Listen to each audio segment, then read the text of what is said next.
Let me introduce myself quickly before I start my presentation. Once upon a time, I used to teach in a primary school, and I used to teach the same kids for 8-year periods.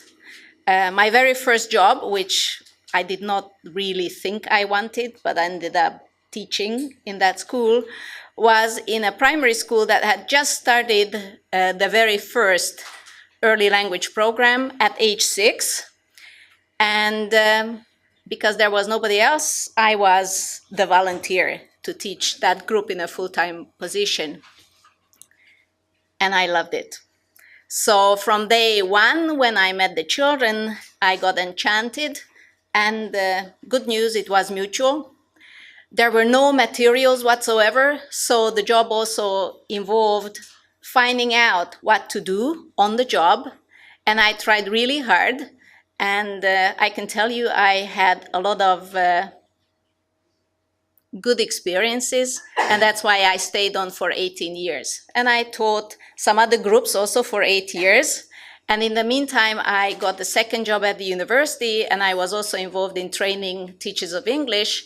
And since then, I've been also involved in looking into other people's classrooms, not only with my own eyes, but also through my students' work. So this is more or less my background.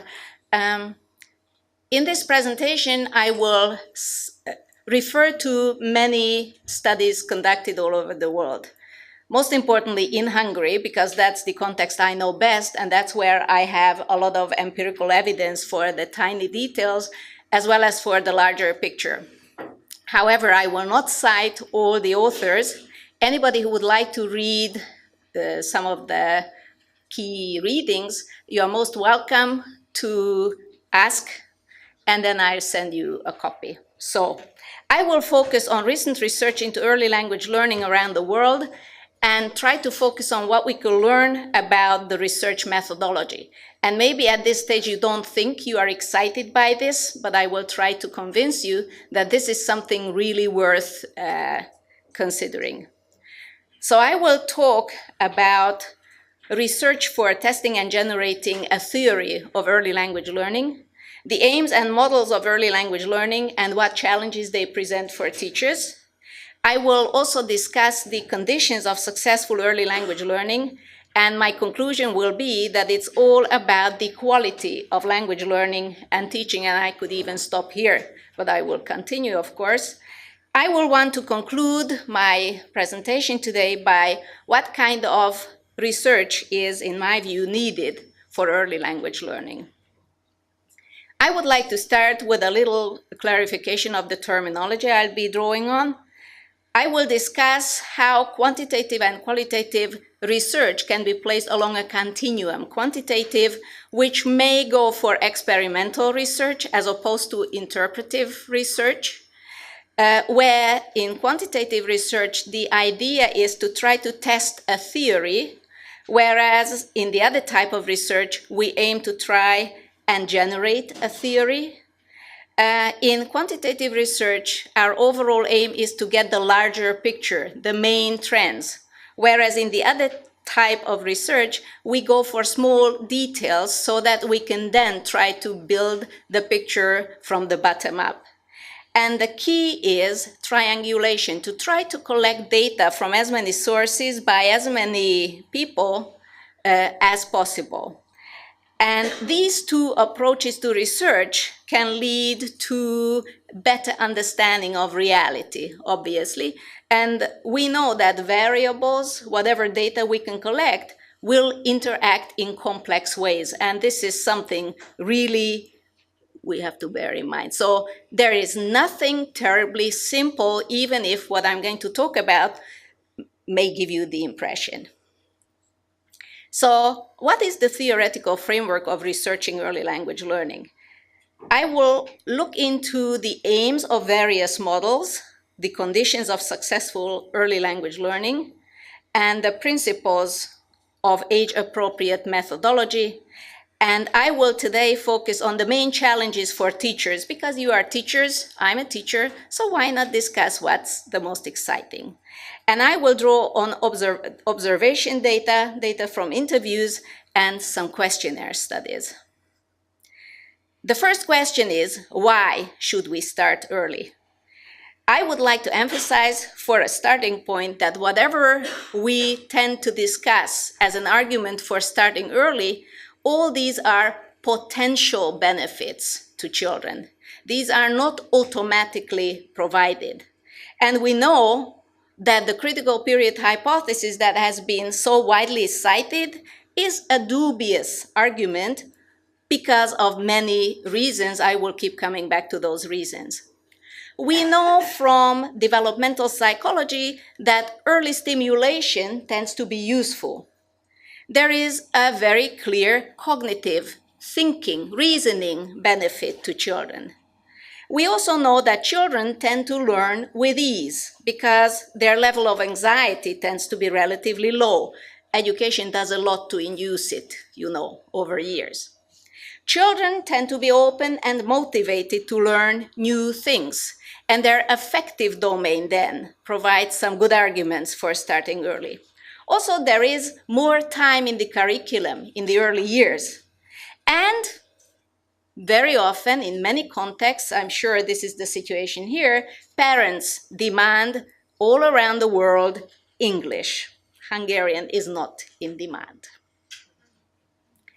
Let's see if there are arguments against an early start. I put a question mark there, but obviously we always have to weigh the pros and the cons. And yes, clearly there are some arguments that have been overviewed in the literature. Number one, first language literacy or proficiency and literacy should come first and then only a second or foreign language. In some countries, it is widely assumed that early English or even later English means a real threat to national identity and to first language culture or the speaker's own culture. The second main argument is centered around young learners' speed of learning a language. I have to emphasize, and I wish I had known this when I was a beginner, young learners are slow. This was not clear to me, except for as I experienced it in my class. Nobody told me, and I didn't find the literature at that time. Over time, we have to live with the general finding that there is no advantage, even if we start very early. That's what research says. Time, there must be a threshold below which probably there is absolutely no advantage whatsoever. And this is related to, very often in the literature, to frequency of classes, how often children are exposed to English. It's hardly ever mentioned, but I would like to emphasize that negative learning experiences may also lead to something that does more harm than good. Not all children are experiencing such fantastic teaching as in your project. I can support this claim, unfortunately. And transfer and continuity, as Lucilla pointed out yesterday, is a recurring key issue over the last 3 decades since the time early start has been researched. As to teachers, in most contexts, it really happens, and that's a drawback. Teachers are inadequately prepared. They are actually forced to teach young learners. They are not even asked. They are not trained how to deal with young learners, and that's a drawback. And also, very often we see on the list why it's not a good idea to start early, because some children live with learning difficulties and they have other troubles. Why bother them with further ones? And also the physical environment, the timetable, and also the availability of materials has been found to contribute to difficulties, and these reasons are why people think it's not such a good idea to start that early. Now let's see what aims early language programs around the world keep in mind.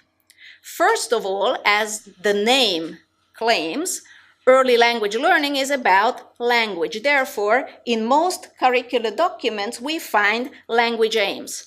And they tend to go with the flow, understandably, and they claim communicative competence at a certain proficiency level is among their goals they want to achieve over time. The levels in those documents tend to correspond to A1 or A2. Whether this is realistic is a good question because there are very few studies actually tapping into what children achieve over time. Second on the list, but in my view, probably it should be first, effective aims. The purpose of teaching children English early should focus on forming positive attitudes to the language, to the speakers around the world, not necessarily the native speaker, and the culture, and also towards learning a language in more general terms. English is just a language. Any other language is as exciting as English. You just happen to be learning English. Another effective domain concerns self-confidence. I think this is of very important value, and low anxiety. There are cognitive aims. Number one, they concern what strategies children apply, what cognitive strategies they can apply by learning English, and also metacognitive strategies, thinking about learning, thinking about language learning. And these tend to interact with the aims in first language curricula and curricula in other subject matters. And finally, although this is not the last one, most curricula list social aims. How social skills develop by learning English or with the help of or through learning English. And there is another aspect to it, and this is an issue also around the world, equal opportunities. By providing early English, parents push for a better future for their children. And this is a very important issue. English is the means of achieving what may be available over time.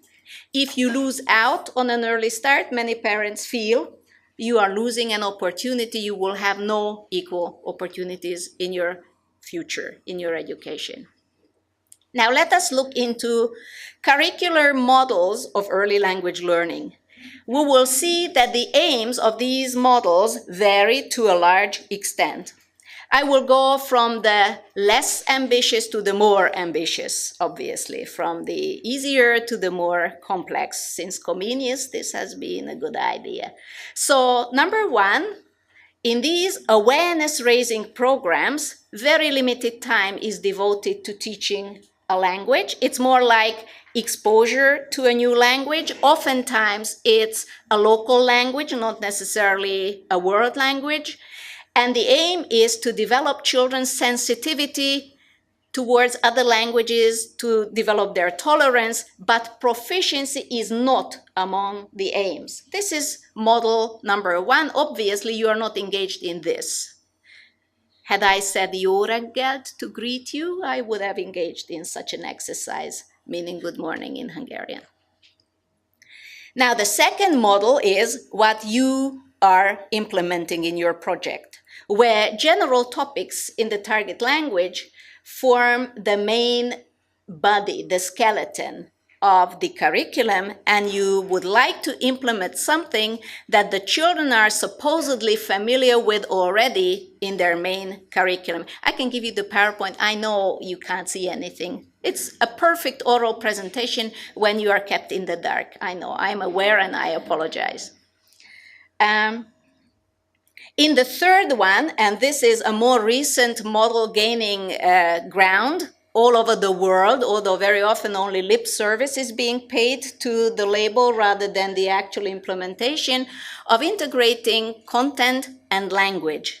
And in this model, the topics tend to come from the overall curriculum, but they are carried and implemented, taught in the target language. Finally, the old traditional good friend immersion, where part of the curriculum is implemented in the target language. Where the border between CLIL and immersion is a good theoretical question I will not go into, but you have to realize that the continuum from model 1 to model 4 is a clear continuum. In other words, you can place all these models along a line going from very minimal, ambitious, not very ambitious aims towards the most ambitious aims.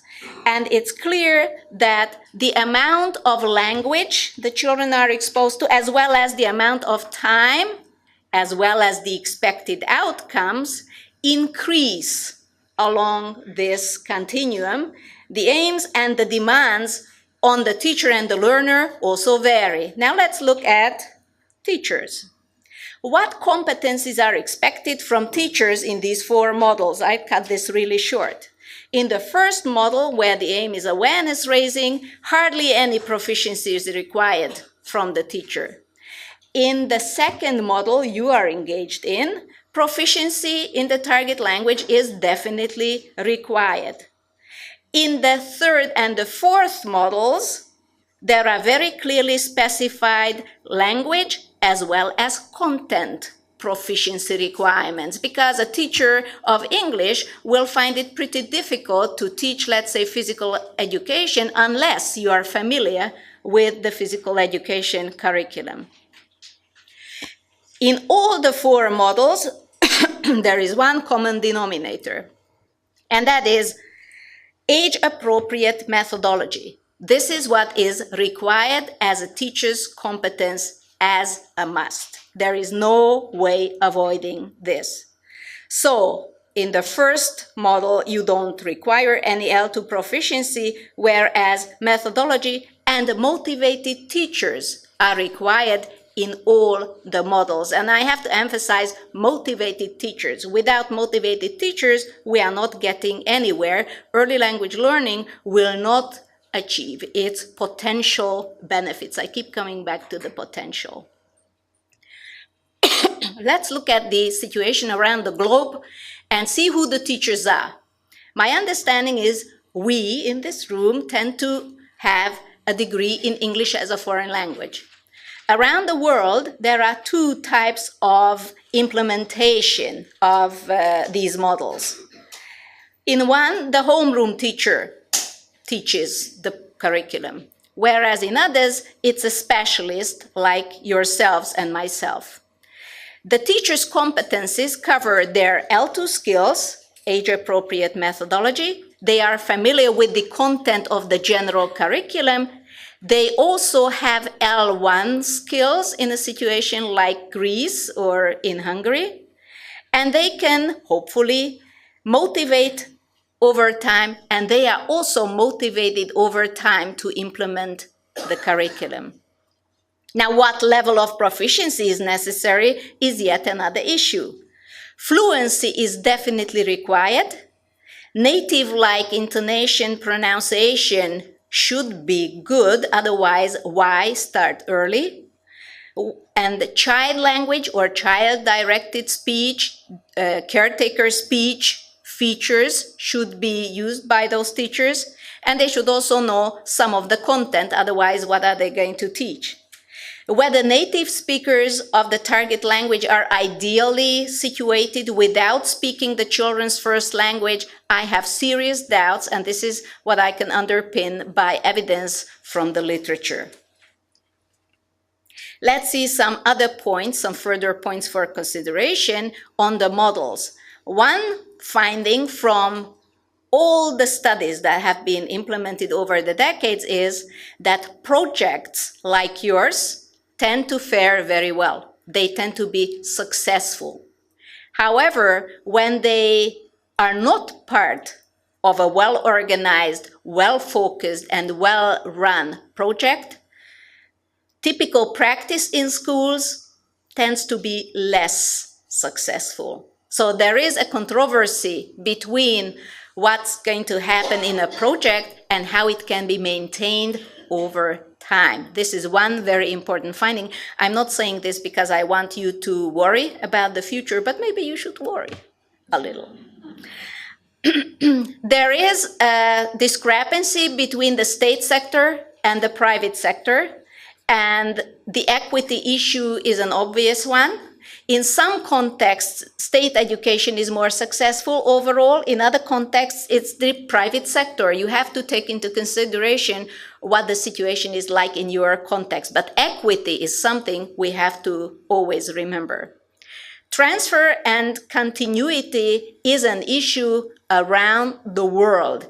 And as many transitions as there are in the school system, there are so many problems with transition. And transition here means transition in methodology, transition in attitudes, transitions in what the teachers at the new school know about what was done in the previous school, and so on and so forth.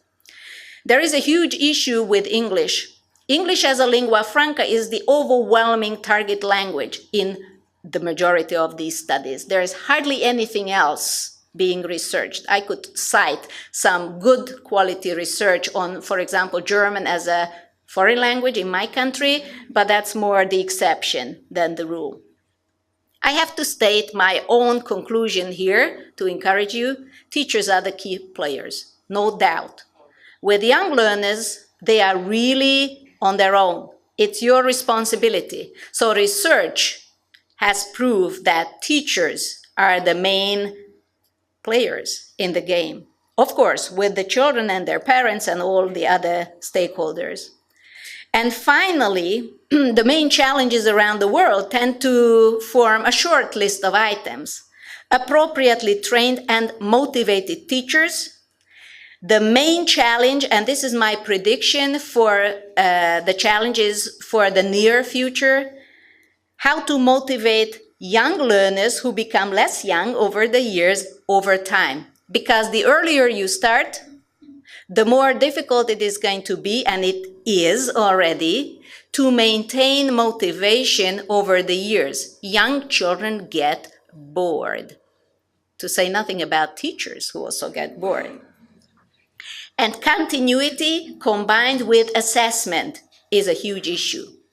Assessment for learning, that is diagnostic assessment, has to be integrated into all curricula. This is unfortunately not the case, and this is one of the reasons why transfer is still on the agenda and pretty high.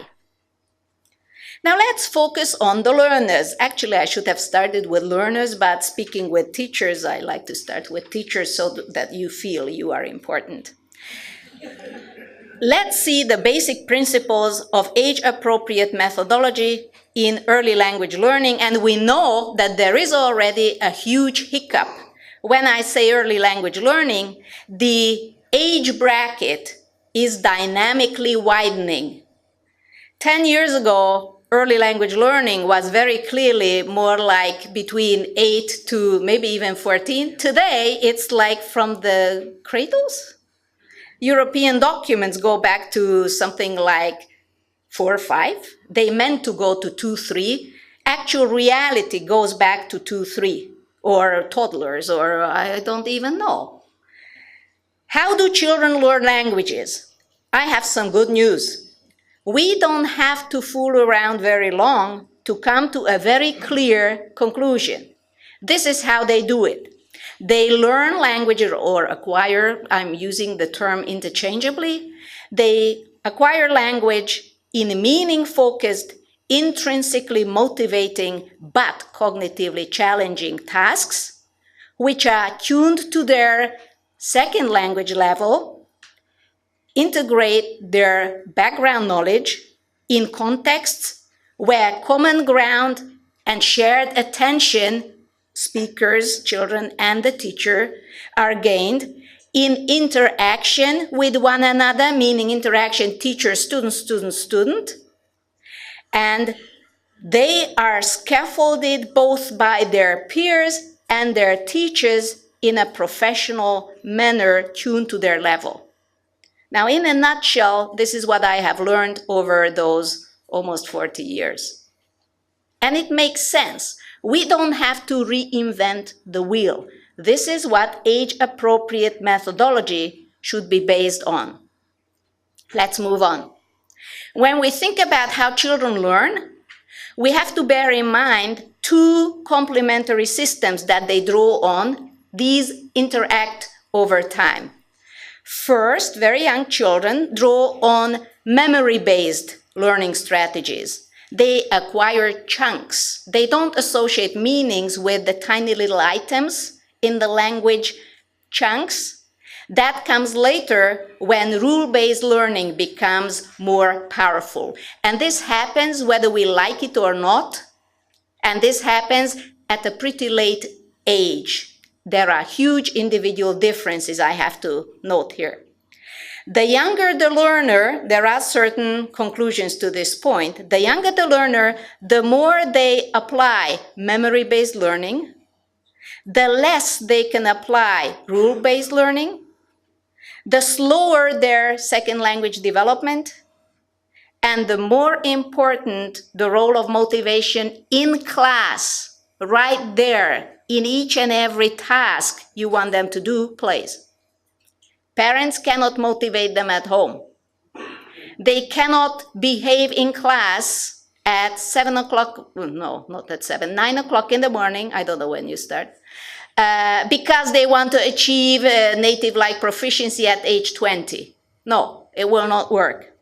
And there is a dynamic interaction between the teacher and the peers, the other young children, as models, as well as other models. For example, they have access to in cartoons, in films, in the neighborhood, whoever.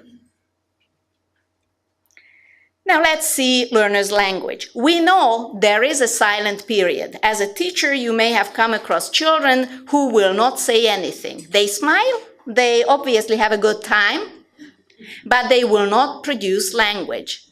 And it may take you a while before you realize this is normal. I'm telling you, this is normal. There is a huge difference in how long it may take. I had a kid who is now 40, who did not say a single word for over one academic year, one school year, nothing. And I thought, this is a stupid one. I apologize for even thinking it at that time. I was wrong. Today, he's an IT specialist. Obviously, he needed more time to gain confidence and to decide that he was ready to say something. In other words, the silent period exists. Chunks will be later analyzed. So chunks are not lost. They are not like a waste of time to, for example, pick up nursery rhymes and songs and you name it. These will become part of interlanguage and become analyzed. Now, the length of utterances, how many words or items in a stretch, they increase over time. Children develop from the one syllable or one nod level, only body language, to the one word, two word, whatever word level. And they will. As a primary school teacher, I used to really worry my head off. I was so worried that my teaching was not serving their needs. I was really anxious to see results. And I tried to stretch them, push them, do something so that I can gain some evidence into their development. Some children did provide it, others provided it 5 years later. I kept getting experiences from my teaching which provided me with pleasant surprises all the time. I expected more, I didn't get it, and I got it later. Children will develop, don't worry, don't rush it. There are very clearly defined developmental stages in the target language, and these should be reflected in the can-do statements along which a curriculum is supposedly designed.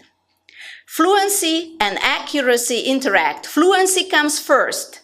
Errors are integral parts of language production. We make errors, no big deal. We'll grow out of them, or they are fossilized, so what? Everybody has errors, nobody is perfect, not even me. U-shaped development, that is, whatever seems to be on a good level declines, and performance improves over a short period of time. Don't kill it by drilling. Give them time, because this U-shaped development we know from second language acquisition studies, and I know it from my own classroom research and from other studies, is natural, is there. Don't worry about it. And the two languages obviously interact. The fact that the children have a first language or two languages or who knows how many languages in their heads is an asset, is a wonderful, I will show you some examples how you can rely on that. The main challenges for a teacher are how to find out what children know, especially if you don't know the children. For me, it was relatively easy because I taught them for 8 years. There was nobody to blame, only me. And how to scaffold each individual child's development in a larger group, because you don't necessarily have time to interact with everyone. Now let's see young learners' motivation, which is one of my maybe favorite research areas. The key is motivation over time. The difficulty results from how to maintain. To motivate them to pay attention to you for a minute is not that difficult, right? If you just jump, they will look at you. But that will not induce a lot of English.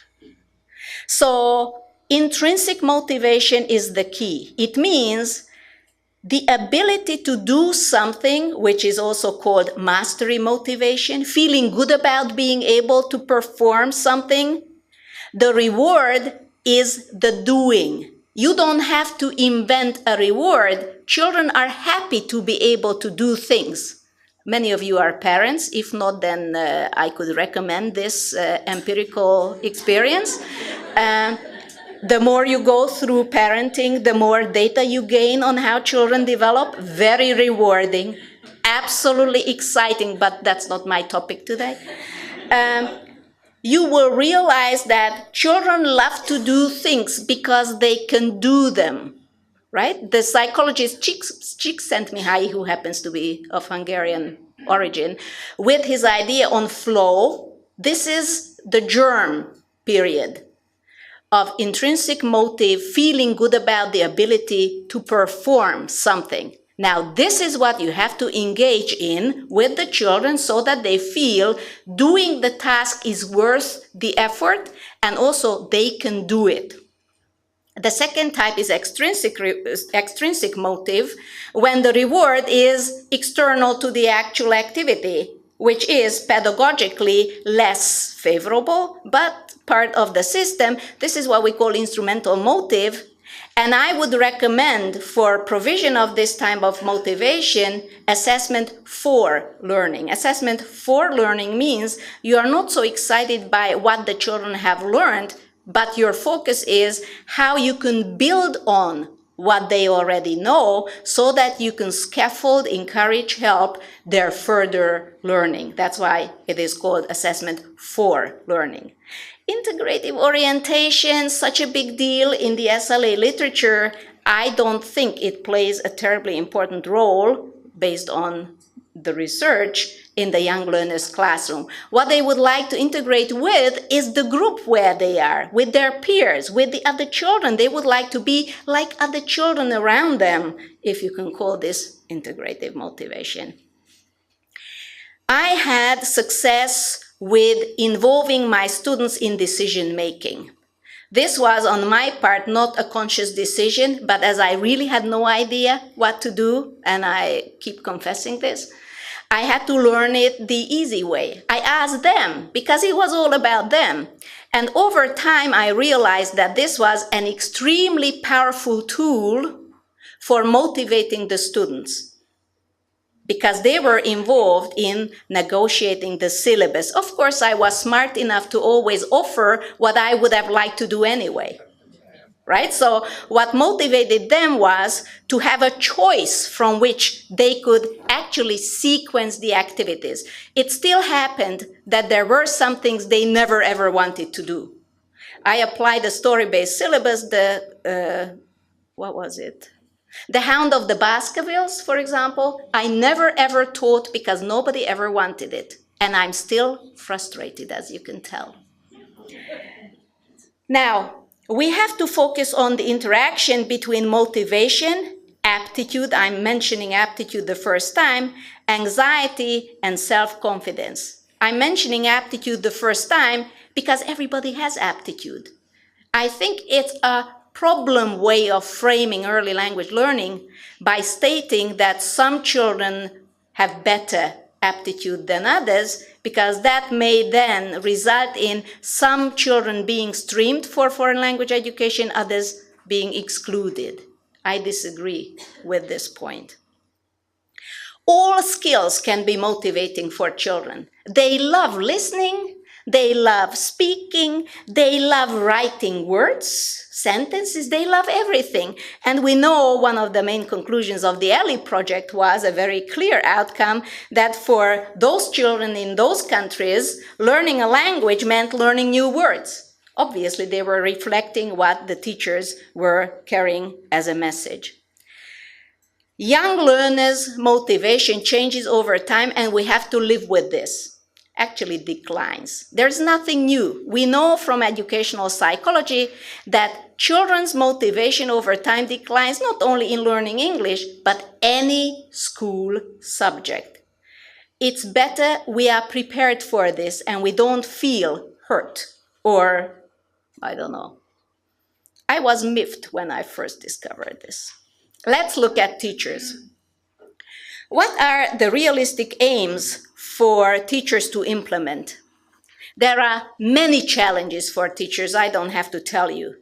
But age-appropriate methodology requires skills to motivate and engage learners in fluent and appropriate English, tuned to the learner's needs, which keep changing on the spot, to give feedback and scaffold their development over time. We also have to assess their development, follow the curriculum with the help of diagnostic assessment, and we know that children develop slowly, and that's a huge challenge for teachers because teachers would like to see faster development. And I know this from my own practice and from interview data. Teachers' competencies and beliefs interact. They know how young learners develop in English. They know what young learners are good or less good at. They tend to think what errors indicate, but they don't implement what they, I think, have been taught. The role of drills, translation, and rules, these have to be carefully considered. How to make myself understood in the target language is, I think, a key challenge. Classroom management may pose some difficulties and individual differences even in a small group. Large classes, even worse. For example, in China, when a teacher teaches, let's say, 46 kids in one class, imagine. The main challenges tend to be, in all those studies, language proficiency, fluency, and appropriacy, and managing the kids. Offering and exploiting opportunities for the young children to learn from what occurs. Now let me give you some examples. Maybe you'll be more excited by some of the examples from large-scale and small-scale studies. I will give you only one quantitative study from a Hungarian large sample inquiry, where I'm using the academic vocabulary to impress some people in the audience, variables contributing to how children developed in years 6 and 10, age 12 and 16. And these children started in grade 1, 2, 3, 4, huge variety. What we found was the most important factor that would explain variation in the data set was who the parents were. Is this tragic? Yes, I agree. School did hardly anything. It was all about parental educational level, socioeducational status of the children. Second most important contributing factor was how often the children had classes. Actually, this interacted with socioeconomic status because the more educated the parent, the keener they were to push their children into the more intensive courses. Years of study, my goodness me. Look at the data. hardly anything. 3 and 4% of variation was explained by how many years the children studied English or German. Actually, this is about English and German, right? The two languages. In other words, the number of years devoted to studying the language has hardly anything to do with where the children are 6 years and 10 years later. That's something one has to think about. Extracurricular activities, in the case of these large sample studies, no impact, some in the case of year 10, minimal, in other words. Now let's see some learning opportunities from classroom discourse. This is a large class I observed in China. Here is the conversation. Where are you from? I'm from Chongqing. No. Student is confused. Oh, I'm from China. No, I'm from Chongqing. I am from Chongqing. Good, sit down. Very typical example of drill. The teacher knows what the correct answer is. The child is coming out with an appropriate answer. It's not the expected answer. The grammar error is corrected. Even I from China is neglected. In other words, the teacher drives for accuracy instead of fluency and meaning to be conveyed. They also have to stand up. Here is a teacher, unfortunately I trained once upon a time, observed many years later, where she introduces the class in Hungarian. Today will continue, even worse, continue. So she confesses she has been doing this for a while. Today will continue countables and uncountables. If I say there is some rice in the jar, is it countable or uncountable? What you see in bold is what she said in English. And if you think this is entertaining, I agree, but tragic. Let's see how teachers teach culture. Yet another teacher I once upon a time trained. I'm not that proud. Everything that is in italics is in Hungarian. What color is Welsh flag Barbie? Yellow. Yes, it is yellow. Answer in full sentence in Hungarian. Say it again in Hungarian. What color is the Welsh flag? It is yellow. Very good. And what color is the dragon Mochi? It is red. Yes, it is red. Where is Wales? How these are related, don't ask me. Well, we have discussed, haven't we, that England is not what, Sandra? Great Britain. Note the cognitive challenge in this question. Would you have been able to answer it? I doubt that. Yes. What is the capital of Wales, Roland? Cardiff. Okay, Cardiff. Do you remember I told you about St. George who fought dragons? This is in English. Do you remember? And you can imagine how exciting the rest was. This teacher is integrating content with language, teaching cultural content, very motivating for the children. The children were beautifully behaved. Here is an example from story teaching. I can see the hungry caterpillar all over the place. So here is how a teacher we trained tries to make meaning with young children. Children sit on the carpet. Teacher is sticking pictures on a board, white egg on a green leaf. And again, what the children, what is in italics is in Hungarian, but I'm translating for you. What is this? Is this a ball? Ball? Ball? What is a ball? Ball. Is it a ball? Well, hang on. Ball in Hungarian is a very different word. It's like football. In other words, the teacher is asking a question she shouldn't have asked. Right? Is it a ball? No. Is it a little ball? No. Yes. Children are trying to guess the teacher's wish. They want to please the teacher. Because what did I ask? Here comes clarification of meaning. Christi, if there is a hole in it, because the student is looking at the visual. No. If it was a small ball and you said what? No. Say all the children. Is it an egg? What is it? Egg? What could it be? Again in Hungarian. Leaf, large, small, drop of water. Egg. It is an egg? Yes, no. Yes, it's a small white egg. Small white egg. Small egg? Small. White? White? Small white egg. Aha. It is a small white egg on a big green leaf. Children repeat, big leaf. And I won't entertain you any further. The main issue is this teacher has no clue how to clarify meaning and how to draw on what the children actually offer. She has an idea how children's thinking should proceed, and they fail to follow her train of thought. Too bad. Learning opportunities for 7-year-olds. Children work in pairs. They introduce themselves. Hello, hello, I'm Alexandra, I'm Orsi. What's your name? What's your name? I'm asking you how old you are. What's your name? 7. What's your name? I'm 7. Hello, hello, goodbye, goodbye. In other words, they have the chunks. They have no clue as to any of the meaning. And there is a very clear trial at showing the peer, well, we are not doing that, we are doing this, which they actually are not doing.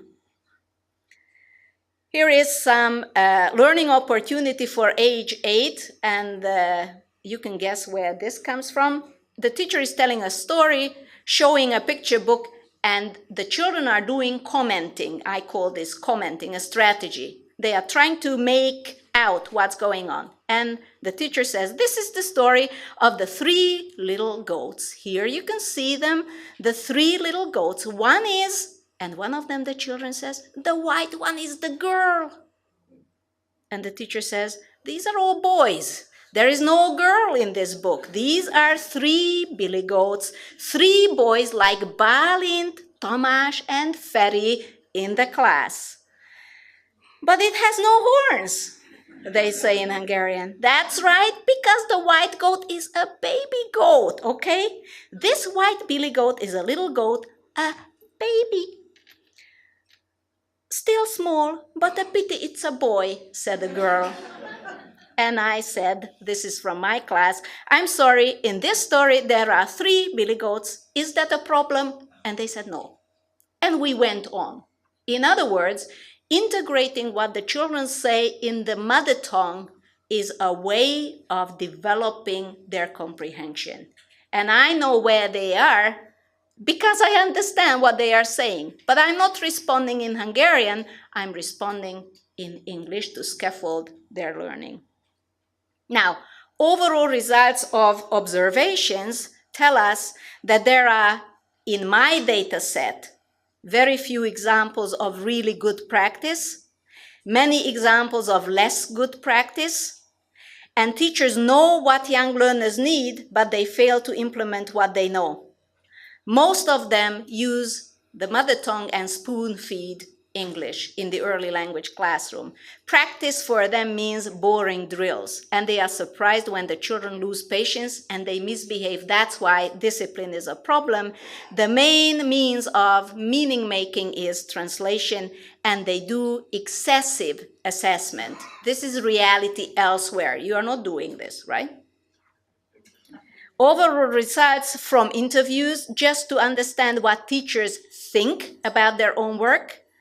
They say young learners are enthusiastic, they imitate easily, they pick up words, their ears are so sensitive. But many teachers look forward to real teaching. They say older learners are more able and nicer to communicate with.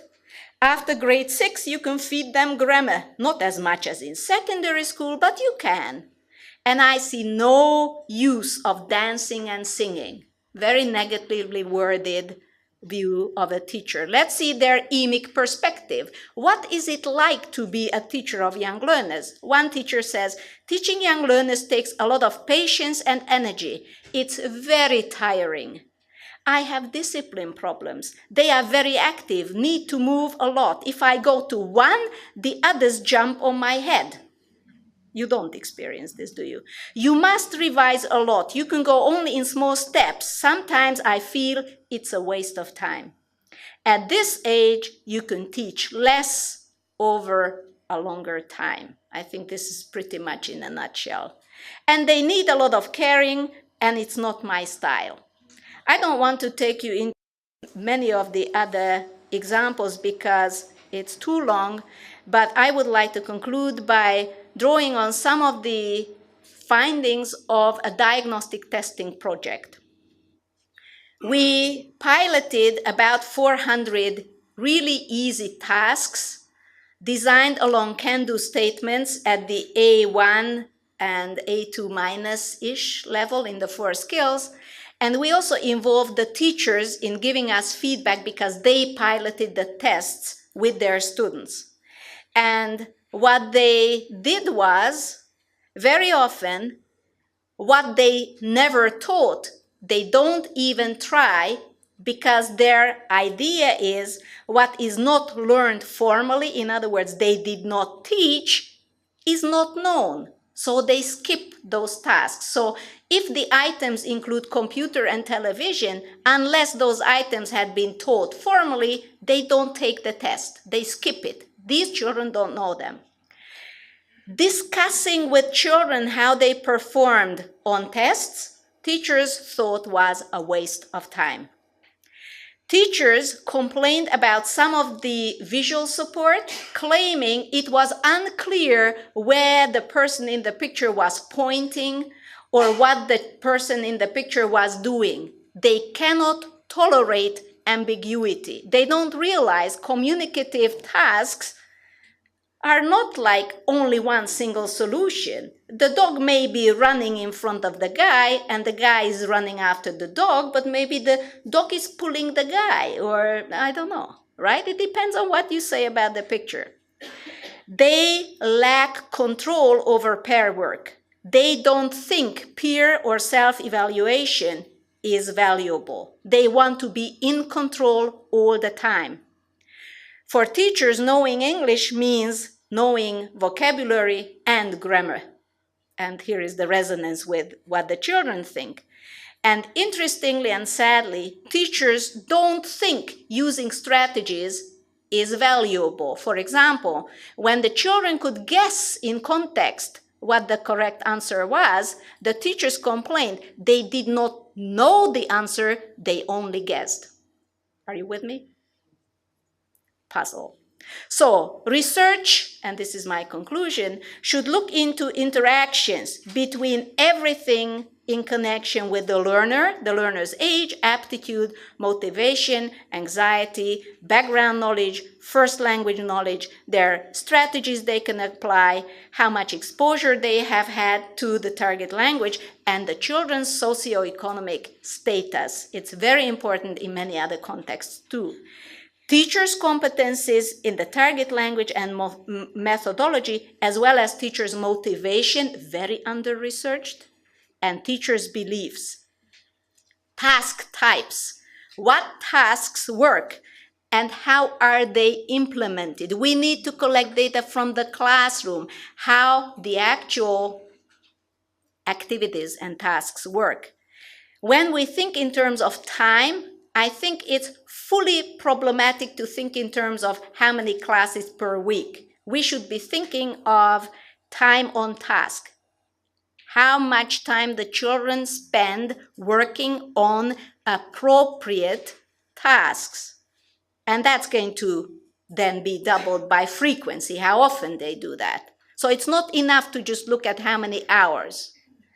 And there are many contextual factors we have to take into consideration, and we know that all these interact over time, so the way forward for research methodology to apply is mixed methods, to try to apply as much as possible of qualitative data, but we have to complement everything with quantitative so that we have the larger picture.